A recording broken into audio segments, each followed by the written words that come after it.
Hello friends, welcome to this session.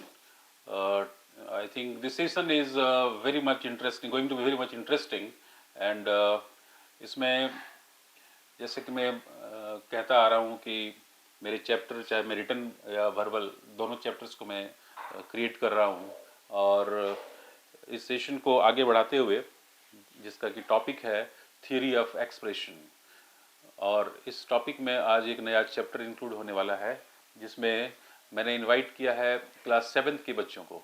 Class 7th के बच्चे का उम्र एडोलिसेंस को टच करता है और इसमें ब्रेन की जो फंक्शनैलिटी होती है बहुत ही एक्साइटिंग स्टेट ऑफ माइंड में होता है, एक्साइटिंग स्टेट में होता है और इसमें ब्रेन और बॉडी के बीच में सिंक्रोनाइजेशन थोड़ा सा बहुत ही फ्रेजाइल तरीके से होता है। चूँकि मैं भी एक पिता हूँ और मेरे बच्चे भी इसमें शामिल हैं और मैंने उनके फ्रेंड्स को इनवाइट किया हूँ, तो मैं without wasting too much time I would like to invite and introduce to you one by one. आप हैं मिस्टर देवांश, मास्टर देवांश। आप क्लास 7th में पढ़ते हैं।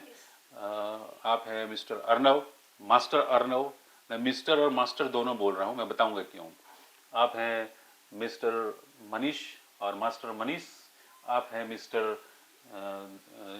लक्ष्य, सॉरी लक्ष्य और मास्टर लक्ष्य। तो मेरा कुछ मैंने अपने मुताबिक क्वेश्चन सेट किया है और ये क्वेश्चन से कुछ परिलक्षित होंगे, चीज़ें रिफ्लेक्ट करेगा कि इस एज ग्रुप के बच्चे का माइंड कैसे ट्यून अप होता है अपने डे टू डे लाइफ के साथ, डे टू डे एक्टिविटीज़ के साथ, चाहे वो स्कूल के टाइम का हो या फिर अपने अभी ये मस्ती के मूड में है एंड बहुत ही खुश हैं और इनके जो एक्टिविटीज़ हैं उसको मैं कैप्चर कर रहा हूँ एज सच। जैसा कि मेरा ये मैंडेट है कि मैं कोई भी अननेचुरल कार्यक्रम करके सिंथेटिकली मैं डिराइव नहीं करूँगा और मैंने स्क्रिप्ट करके मैं बच्चों के दिमाग में थोप करके उससे मैं सवाल का जवाब नहीं मांगूंगा।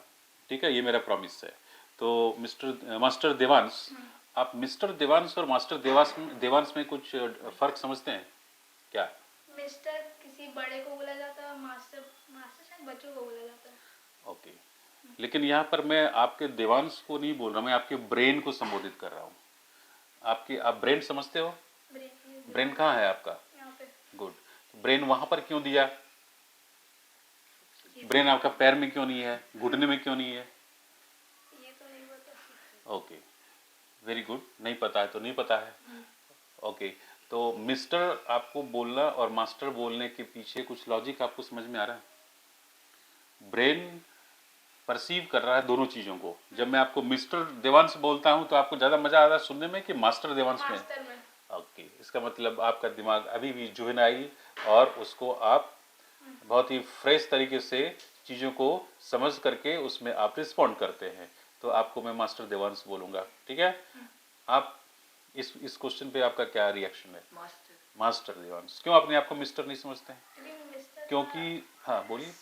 एज ग्रुप थोड़ा बड़ा हो जाता है। एज ग्रुप बढ़ा जाता है क्योंकि पैरामीटर्स ऐसा फिक्स किया गया है, जो कि इससे बहुत सारे रिसर्च भी हुए हैं एजिंग के लेवल पे।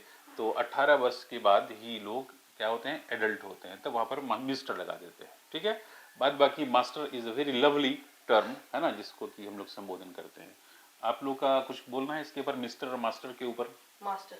मास्टर, अभी मास्टर है तो मास्टर क्यों बोला जाता है? क्योंकि मास्टर अभी आप हैं, है ना। आप children are the father of the nation बोला जाता है ना। क्यों बोला जाता है children are the father of the nation? Because they because they can change the they are world. always truth. Yes, and they you have a long way to go and you have multiple assets in your mind, है ना। Multiple dynamics और बहुत बड़ी बड़ी चीज़ें करने की अभी आप में ताकत है, तो इसलिए आप समाज को, देश को, इंटरनेशनल ग्लोबल वर्ल्ड को आप क्या कर सकते हो, मेस्मराइज कर सकते हो, राइट। And we cannot तो hide something in आप कुछ our बोलना चाहेंगे? लक्ष्य, आप बोलिए, आपका लक्ष्य क्या है? मेरा लक्ष्य, हाँ बोलिए आप। मैं लक्ष्य से शुरू करता हूँ कि आप अपने हॉबी क्या है आपका? मेरा हॉबी क्रिकेट। क्रिकेट। क्रिकेट क्यों खेलना चाहते हैं? माइक लो। क्रिकेट क्यों खेलना चाहते हैं? मजा के लिए। मजा के लिए। गुड। और ये क्रिकेट आपका जीवन का हॉबी है, करियर का लक्ष्य नहीं है। हॉबी और लक्ष्य में क्या डिफरेंस है? हॉबी जो आप जो भी आता है आपको बताइए। ये क्वेश्चंस नहीं है, क्वेश्चन आंसर सेशन नहीं जिसमें आपको स्कोरिंग और मार्क्स नहीं मिलने वाला है। मैं अप्रोच कर रहा हूँ आपके दिमाग को कि आप कैसे रिएक्ट करते हो इन सब चीज़ों को। तो इंजॉय कीजिए क्वेश्चंस का, हॉबी टाइम स्पेंड करने के लिए। टाइम स्पेंड करने के लिए। Very good. Good time spend करने के लिए, क्वालिटी टाइम स्पेंड करने के लिए। और इससे आपको क्या होता है, फिजिकल स्ट्रेंथ भी मिलता है। और फिजिकल स्ट्रेंथ मिलने के साथ साथ क्या होता है, आप दिमाग को भी प्रोग्रामिंग करते हो। ठीक है, अब आप आइए, आपका हॉबी क्या है? Same cricket. तो मैं बता दूं दोस्तों कि ये सभी लोग क्रिकेटर्स हैं, है ना। और कोई बैटर है, कोई बॉलर है, कोई जो वीडियो रिकॉर्ड कर रहा है वो बॉलर है, पेस बॉलर है, कोई ऑलराउंडर है। और इस तरह से जीवन में भी सभी लोग अपने अपने शैली को इवॉल्व करते हुए, चीज़ों को समझते हुए आगे बढ़ रहे हैं। राइट। तो मनीष जी आप बताइए, आप क्रिकेट और पढ़ाई में क्या आपकी समझ है? क्रिकेट को एक तरह से फन के तौर पे खेला जाता है और पढ़ाई को सीरियसनेस के तौर पे। सीरियसनेस के तौर पे। पढ़ाई सीरियसनेस क्यों है? बिकॉज अगर आप उसमें फन के तौर पे लेंगे तो आपको ज़्यादा वो नहीं होगा। दो तरह से ले सकते हैं लेकिन सबका अपना अपना होता है। जैसे ओके। कोई बोले फन में क्रिकेट लेते में हैं। चैलेंज नहीं है, है क्रिकेट में है। फिर भी आप उसको एंजॉय करते हो, क्यों? क्योंकि उसको मैं लक्ष्य के तौर पे नहीं, हॉबी के तौर पे ले रहा हूँ। हॉबी के तौर पे ले रहे हैं। तो अब ये चीजें कुछ कुछ साफ हो रही है कि लक्ष्य क्या है और हॉबी क्या है। हाँ, आप बताइए मिस्टर अर्नव, मास्टर अर्नव, आप बताइए, आप क्या क्रिकेट आपका भी लक्ष्य हॉबी है और पढ़ाई आपका लक्ष्य बन रहा है, राइट? Yes. तो लक्ष्य और हॉबी के बीच में आप कैसे अपने आप को एडजस्ट करते हो? लक्ष्य बोलो, कुछ भी बोलो। हॉबी एक तरह से एंजॉयमेंट के लिए राइट। किया जाता है और लक्ष्य ऐसा। लेकिन वहां भी तो आप मेहनत करते हो। हाँ, लेकिन ऐसा समाज रन लेते हो बीच में दौड़ करके। हाँ, समाज के बारे में समाज बोलो। के प्रेशर के वजह से जो स्टडीज को वो आगे बढ़ाया गया है। स्टडीज को आगे बढ़ाया गया है और जो हॉबी जैसे खेलने वाले जो बच्चे होते हैं उनको बोला गया है कि आप पढ़ाई में ध्यान दीजिए। और ओके, तो पढ़ोगे लिखोगे बनोगे बनोगे नवाब, खेलोगे कूदोगे बनोगे खराब। लेकिन ये तो अब बहुत ही पुराना नोशन हो गया ना, मैंडेट हो गया। अब तो सचिन तेंदुलकर हैं, MS धोनी है, और भी बहुत सारे इंटरनेशनल लेवल पे स्टॉलवॉर्ड्स हैं स्पोर्ट्स में, जिन्होंने कि ये साबित कर दिया है कि सब कुछ जीवन में हो सकता है। इम्पॉर्टेंट है। सब कुछ इम्पॉर्टेंट है, पढ़ाई भी इम्पॉर्टेंट है, खेल भी इम्पॉर्टेंट है। आप देवांश बताइए। एक्चुअली मेरा लक्ष्य भी क्रिकेटर ही है। लक्ष्य भी क्रिकेट है और पढ़ाई भी हॉबी भी क्रिकेट। पढ़ाई तो पढ़ाई वैसे क्रिकेट को हम जो उसमें पढ़ाई नहीं है, पढ़ाई उसमें भी तो ब्रेन काम करता है हाँ ना। उसमें भी होता है, आपको भूलना काम नहीं करता है। इस टॉक का मेन टाइटल क्या है? Expression of brain. ब्रेन। आपका ब्रेन एक्सप्रेस करता है क्रिकेट में ज्यादा, राइट? वहाँ आप टेक्निक स्किल्स लगाते हैं, है ना। आप वहाँ पर तरह तरह के डिफेंसिव स्किल भी अपनाते हैं, ऑफेंसिव स्किल भी अपनाते हैं। वो चीज़ें पढ़ाई में क्यों नहीं हो पाता? क्योंकि वो एक तरह से इंटरेस्टिंग नहीं है। हाँ, एक थोपा हुआ चीज़ रखो। एक मैं दोस्तों मैं ये बताना चाहूँगा, अभी मैं 10 क्वेश्चन और भी पूछूंगा इनसे, जो कि बहुत ही मामूली क्वेश्चंस है। बच्चों के इस डिस्कशन से ये फिल्टर होकर आ रहा है, बच्चों के डिस्कशन से ये फिल्टर होकर आ रहा है कि जो चीज़ें थोपा गया है बच्चों के ऊपर, वो कहीं ना कहीं डायरेक्ट स्ट्रेस इम्पोज करता है। क्या दोस्तों, मैं सही बोल रहा हूँ ना? डायरेक्ट स्ट्रेस इम्प्लीमेंट करता है। और जो चीज़ें बच्चे खुद से पिक करते हैं वो क्या है? वो इंजॉयमेंट का, इंटरटेनमेंट का, क्वालिटी टाइम का जरिया बन जाता है।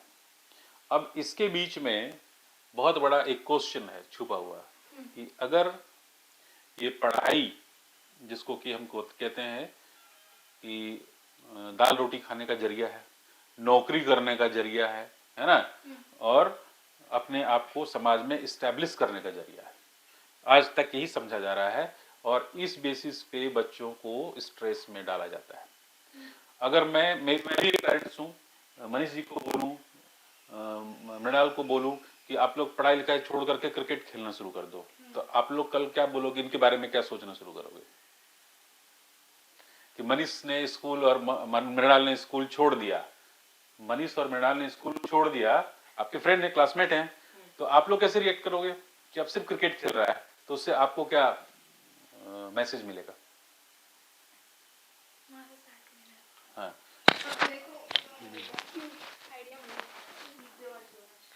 देवान आप बोलेंगे, आप बोलेंगे हाँ, नहीं मैसेज ये मैं इनको तो छुड़वा रहा हूँ। हाँ, आप बोलिए, क्या आपको कैसा लगेगा?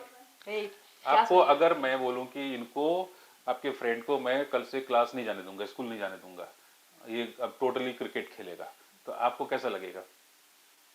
इससे आपको क्या मिलेगा, मैसेज क्या मिलेगा? बोलो, कुछ भी बोलो। अभी आप शौक में है ना, इसे कहते हैं रिटेंशन टाइम 0, है ना। अभी इनको, इनके पास कोई जवाब ही नहीं है, आपके पास कोई जवाब है सुनने के तुरंत बाद? कैसे रिएक्ट करेंगे आप? सबसे पहले ये बात किसको सुनाएंगे? सबसे पहले ये बात किसको सुनाएंगे आप? अगर मेरे को सबसे पहले पता चलेगा तो हम ये लोगों को बताएंगे कि ऐसा ऐसा हुआ। तो फिर थोड़ा शॉकिंग रहेगा कि ऐसे क्यों छोड़ दिया, क्यों छोड़ दिया, पढ़ाई क्यों छोड़ दिया, आप बताइए। ये बहुत डिस्टर्बिंग बात हुआ कि क्यों छोड़ दिया, फिर वाह। बड़े होके करियर तो में क्या मैं करना होगा। इसी चीज पे टैप करने की कोशिश कर रहा हूँ। जो चीज आपको बोझ लगता है, जो चीज को आप ज्यादा प्रायोरिटी नहीं दे रहे हो, उसको अगर हम खींच ले, उससे अलग कर दे, और अब मैं सेम सवाल मैं पूछूंगा इनसे, जिनको मैं बोलूंगा कि आप क्लास छोड़ दो, स्कूल जाना छोड़ दो, तो अब पढ़ाई छोड़ करके आप सिर्फ क्रिकेट खेलिए, तो आप कैसे रिएक्ट कीजिएगा? तो मेरे से क्रिकेट से फन एक तरह से उतर जाएगा और मेरे को सीरियसनेस लेना पड़ेगा और मेरे पे डोज हो जाएगा खतरनाक वाला हो जाएगा। तो इससे मैं अब आप लोग को बताता हूँ कि इसलिए जीवन में बैलेंस जरूरी है ना। आप खेल तभी पा रहे हो जब आप स्कूल से इंटैक्ट हो, आप अपने पेरेंट्स के साथ इंटैक्ट हो, तभी दोस्तों के साथ भी घूम पा रहे हो। मैं इन एज ग्रुप के सारे बच्चों को मैं ये संबोधित करना चाहता हूँ कि ये चीजें समझना जरूरी है, और ये चीजें समझाने का बस यही तरीका है कि आप अपने बच्चे को कैसे समझाएंगे, क्योंकि अभी आपका ब्रेन क्या है, बहुत ही फ्रेजाइल है, सब कुछ करना चाहता है, सब कुछ देखना चाहता है ना। लेकिन जो चीजें स्क्रिप्टेड है उसको पढ़ने में बोरिंग लगती है, क्योंकि अभी आपका ब्रेन बहुत ही ज्यादा रोबस्ट है, बहुत ही ज्यादा यंग है, और उसमें पोरोसिटीज हैं, मतलब छिद्र हैं